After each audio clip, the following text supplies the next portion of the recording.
মুঠো করলে ময়দা যদি এরকম চাপ তৈরি হয় তখন সুন্দরভাবে ভেজে নিন। দেখ লুচি কিভাবে ফুলকো হয়, কিভাবে মুচমুচে হয়, কিভাবে ভেতরটা একদম নরম হয়। প্রথমে আটা বা ময়দার সাথে যোগ করুন সামান্য লবণ, এরপর কালো জিরা, হাফ কাপ সয়াবিন তেল আর সামান্য চিনি যোগ করুন।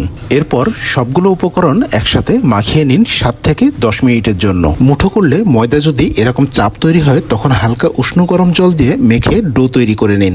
গোল গোল লুচি তো অনেক তৈরি করলেন, এবার এই উপায়ে একটু 3 কোনা লুচি তৈরি করে নিন। দেখবেন বাসার সবাই ভীষণ পছন্দ করেছে। ফুলকো লুচি তৈরির জন্য এবার কড়াইতে একটু বেশি করে তেল দিয়ে নিন। তেল গরম হলে একে একে করে ডুবো তেলে সবগুলো লুচি খুব সুন্দরভাবে ভেজে নিন। দেখুন কত সুন্দর ফুলে উঠেছে লুচিগুলো।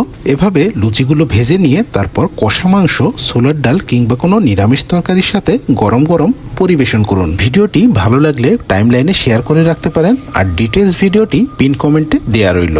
সবাই সুস্থ থাকবেন, ভালো থাকবেন।